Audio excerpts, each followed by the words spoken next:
Hello दोस्तों, कैसे हैं सब। मेरा नाम है हिमांशु और मैं स्वागत करता हूं आप सबका आपके अपने चैनल कॉमिक वर्ल्ड पर। तो चलिए दोस्तों, शुरू करते हैं योद्धा सीरीज की कॉमिक शक्तिमान का दूसरा और अंतिम भाग।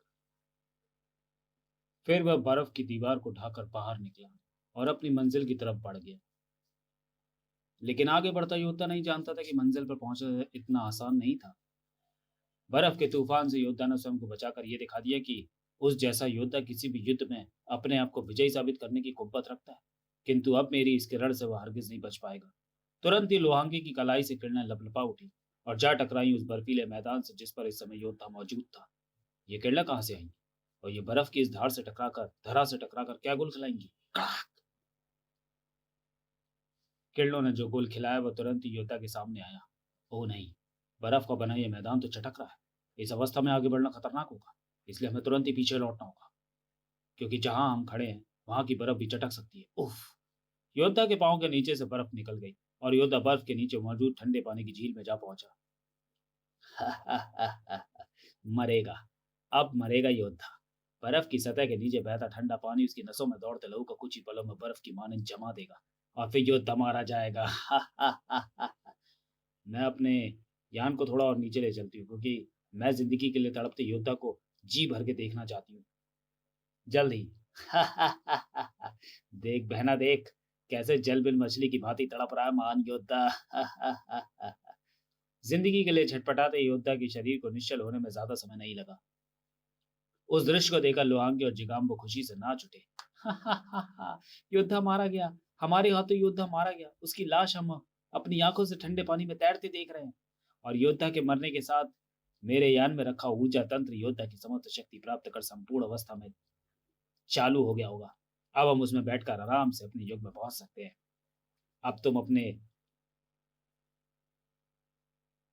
जूता यान को बेफिक्र होकर मेरे यान की तरफ ले चलो। देख, मेरी कलाई से छूटी किरणों ने क्या गुल खिलाया। सचमुच विजय के नशे में चूर लोहांगी और जिगाम्बो नहीं जानते थे कि लोहांगी की शक्ति किरणों ने और क्या गुल खिलाया था। T T T T. अपनी कुर्सी से बौना बोनू नामक वह 2 फुट का इंसान ऐसे उछला मानो वो फोम की कुर्सी ना होकर जलता हुआ तवा हो। ये आवाज, इस आवाज को सुनने के लिए तो न जाने कब से तरस रहे मेरे कान, क्योंकि इस आवाज का संबंध सीधा लोहांगी की उस चमत्कारी शक्ति किरण से, जो उसकी कलाई में बंधी हुई है और जिसे पाने के सपने में तब से देखता आ रहा था जब मैंने पहली बार लोहांगी को उसके बल पर चमत्कार करते देखा था। बौना बोनू के कथन की सत्यता को जानने के लिए पड़े बलवा, लेकिन तब तब मैं उन्हें हासिल न कर सका, क्योंकि तब उन्हें पुलिस हासिल करने के लिए बलवा और डायमंड किलर जैसे बड़े बड़े दिग्गज मौजूद थे। मैं उस समय उनके साथ जरूर था, लेकिन अपने सपने को साकार करने का मौका भी ढूंढ रहा था। और वह मौका मुझे तब मिला जब डायमंड किलर ने मुझसे कहा कि मैं लोहांगी, बल्लार और जंजीबार को तोप से बांध दूं। तब मैंने किया वह चालाकी भरा काम। सभी की तोप में ऐसा बारूद भर दिया जो धमाका तो बहुत करता था, लेकिन इंसान को नुकसान नहीं पहुंचाता था। लोहांगी के चक्कर में ये तीनों भी बच रहे हैं, क्योंकि मुझे तीनों तोपों में से एक जैसा ही बारूद भरना होगा ताकि मेरा राज ना खुले। इस बारूद के धमाके से ये तीनों यहाँ से कई मील दूर जा गिरेंगे। और मैंने अपने कुछ वफादार साथी इस निगरानी में लगा दिए हैं कि वे लोहांगी पर खास निगाह रखें कि वह कहाँ जाकर गिरती है। लेकिन मैंने जो सोचा था वह ना हो सका, क्योंकि धमाकों के बाद मेरे साथियों को लाख ढूंढने के बाद भी लोहांगी नहीं मिली। सिर्फ इसी को हम ढूंढ पाए हैं सर बोना बोनू। बाकी 2 धमाके के बाद कहाँ जा गिरे हैं ये हम नहीं जान सके। ओ नो, मेरे सारे किए धरे पर पानी फिर चुका था।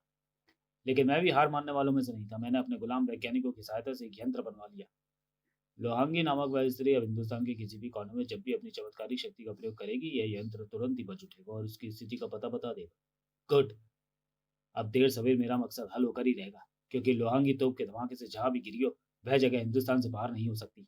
अब मुझे इंतजार करना है, और मेरा वह इंतजार आज रंग लाया।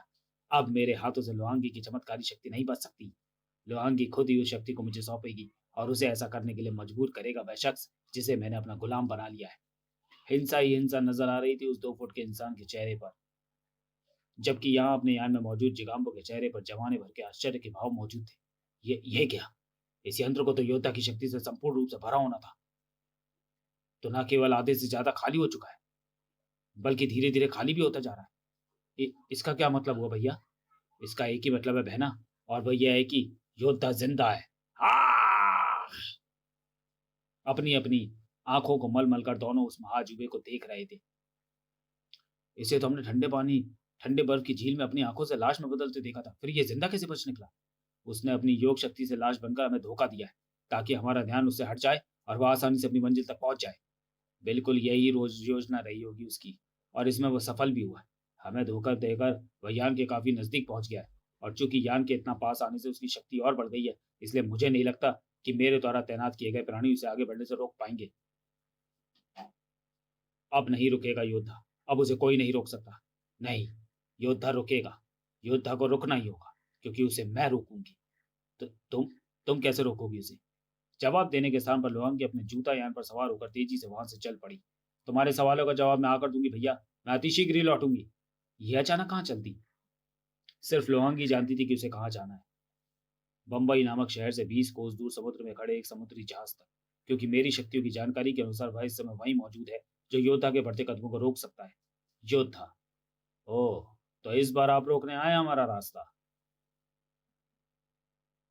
लेकिन अफसोस, जिसे मृत्यु न रोक सकी था, उसे आप क्या रोक पाएंगे? शत्रुओं पर कहरना ढंग से टूट पड़ा योद्धा था। उस स्थान से सैकड़ों किलोमीटर दूर समुद्र में खड़े इस शिप में हड़कंप मचा हुआ था। वह आदमी नहीं हो सकता, वरना वह पानी पर पीटी उषा की तरह दौड़ना लगा रहा होता। मुझे तो ऐसा लग रहा है जैसे मैं जागते हुए कोई सपना देख रहा हूँ। अबे हराम खोरो, उसे आंखें फाड़ फाड़ कर देखने की बजाय उस पर हमला करने की सोचो, वरना वह दौड़ता हुआ हमारे सिर पर आ पहुंचेगा और औरों की तरह हमारा माल भी लूट कर ले जाएगा। मानो अब सभी बदमाश नींद से जागे। तक तक तक तक तक भारी भारी गनों के मुंह से निकल पड़ी असंख्य गोलियां। लेकिन जो उन गोलियों का निशाना था, वह कभी मैं अपने समय का जाना माना योद्धा हुआ करता था। बड़े बड़े खजाने मैं चुटकियों में लूट लिया करता था। मगर आज चूंकि मैं किसी भी तरह अपने समय में नहीं पहुंच सकता, इसलिए मुझे लूटपाट की छोटी मोटी वारदातें करके ही संतोष करना पड़ रहा है। गोलियों से बचकर रबर की गेंद की मांद उछला वह और शिप पर आ पहुंचा। फिर तो गोलियों से अधिक तेजी से बरसने लगा उसका हथौड़ा था, और घन उफ, कई 100 किलो का कंटेनर उठाकर इसने मेरे आदमियों पर ऐसे फेंक दिया जैसे तिनका फेंका। यह आदमी है या शैतान? इसे उस तोप के गोले से उड़ाना होगा। तोप तक पहुंचते ही बॉस हलक फाड़कर चीखा, कमीने, अब तेरा खेल खत्म होगा। वह पीछे पलटा, लेकिन अब कुछ नहीं हो सकता था, क्योंकि बॉस ने तोप का लीवर खींच दिया था। खट, लेकिन तभी परखच्चे तोप और बॉस के उड़े, और एक क्षण से कहीं पहले ही तोप से निकला गोला उसके परखच्चे उड़ा सकता था, लेकिन तभी परखच्चे तोप और बॉस के उड़े। अपने मददगार को देखकर वह शक्तिशाली पुरुष खुशी और हैरानी से लगभग चीख ही पड़ा। लोहांगी, जंजीबार? इधर जिकाम्बू के चेहरे पर भय के भाव स्पष्ट नजर आ रहे थे। योद्धा जिस प्रलंकारी ढंग से लड़ रहा, उसे लगता है कि मेरे सेवक शैतान उसके सामने ज्यादा देर तक टिक नहीं पाएंगे। अब वह क्षण कभी भी आ सकता है जब योद्धा मेरे यान को तहस नहस कर उसमें रखे यंत्र को नष्ट कर अपनी शक्ति प्राप्त कर लेगा। जिकाम्बू का सोचना कितना सही था, इसका अंदाजा योद्धा के तेवर और विद्युत से घूमते ढकमान गन को देखकर सहज ही लगाया जा सकता था। और जब ऐसे तेवर हों योद्धा के, तो उसके शत्रुओं को जमीन सूंघने में भला कितनी देर लगती है? सामने है हमारी मंजिल, और हम उसे पा ही लेंगे, क्योंकि अब हमारे और उसके बीच कोई अड़चन नहीं है। और उस समय वह अपनी मंजिल से सिर्फ चंद ही कदम दूर था, तब जब ओह लोहांगी, जंजीबार, आप भी जीवित हैं? आ खड़ी हुई इसके सामने वह अड़चन। मेघ की भांति जंजीबार गर्जा, हाँ योद्धा, मैं अभी जीवित हूँ। मैं तुम्हें काल के काल में पहुंचाकर बिना मर भी नहीं सकता। जंजीबार को तुम्हारे सामने लाने का श्रेय मुझे जाता है योद्धा, और उसे लाने का ख्याल मेरे दिमाग में तब आया जब तुम हर दीवार को ध्वस्त करते हुए आगे बढ़ रहे थे। तब मुझे सूझा कि तुम जैसा ही कोई शक्तिशाली रोक सकता है, और इस तरह मैंने तुरंत ही अपनी शक्तियों से जंजीबार का पता लगाया। मैं जानती थी कि जब तोप से मेरा कुछ नहीं बिगड़ा, तो जंजीबार को भी कुछ नहीं हुआ होगा। जंजीबार से मिलकर जब मैंने सारी बात इसे बताई, तो वो अपना हर काम छोड़कर मेरी सहायता करने और तुम्हें रोकने आ पहुंचा। अब तुम यान की तरफ नहीं, मृत्यु की तरफ चलने की तैयारी कर लो योद्धा। आप और जंजीबार मिलकर योद्धा को रोक लेंगे, ये सोचकर आप बहुत बड़ी भूल कर रही हैं लोहांगी। योद्धा वह तूफान बन चुका है जिसे रोकना किसी का बस में नहीं है। था योद्धा द्वारा किए गए वार का जवाब योद्धा को भीषण तरीके से मिला। था तेरे ढकवान गन का मुकाबला करने के लिए ही विशेष धातु के बने इस हथौड़े को मैं अपने साथ लाया हूँ योद्धा। ढकमान गन और हथौड़े के टकराव ने पहाड़ों को हिलाकर रख दिया। टन! दो शक्तिशाली एक दूसरे को अपने रास्ते से हटाने को तत्पर थे, और कम कोई भी न था। कभी जंजीबार योद्धा पर हावी हो जाता, तो कभी योद्धा जंजीबार पर। अचानक योद्धा और जंजीबार की लड़ाई में आकूदा जिकाम्बू। इस लड़ाई को लंबा खींचने से क्या फायदा है? ये तो कुछ ही पलों में खत्म हो सकती है, क्योंकि ये एक है और हम तीन। दोनों का लड़ते-लड़ते बुरा हाल था, लेकिन फिर भी कोई पीछे हटने को तैयार न था। अब तक तमाशबीन बनकर खड़ी लोहांगी भी चेती। तुमने ठीक कहा भैया, हम तीनों की शक्ति के आगे योद्धा ज्यादा देर तक नहीं टिक पाएगा। उफ! लड़ाई का रुख ही पलट गया था। अब एक तरफ अकेला योद्धा था और दूसरी तरफ थे तीन। लेकिन ऐसे में भी योद्धा ने हिम्मत का दामन नहीं छोड़ा था। वह डटकर मुकाबला कर रहा था। ताक ताक! लेकिन एक अकेला भला तीन का मुकाबला कब तक कर सकता है? आह! मेरी किरण का वार सहकर ये गिरा योद्धा, और ये मैंने जकड़ लिया इसे जड़ तरंगों में। अब बारी है मेरी। मैं अपने हथौड़े के एक ही भरपूर वार से योद्धा की चीथड़ उड़ा दूंगा। अपना हथौड़ा भयंकर रूप से संभाले जंजीबार आगे बढ़ा।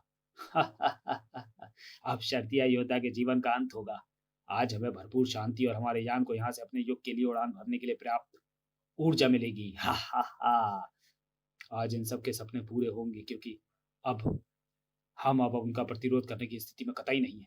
किसी के सपने पूरे नहीं हो पाए, क्योंकि तभी उफ! ये क्या? ओह! ये विस्फोट किसने किया? सभी का ध्यान यान में हुए विस्फोट की तरफ ही था।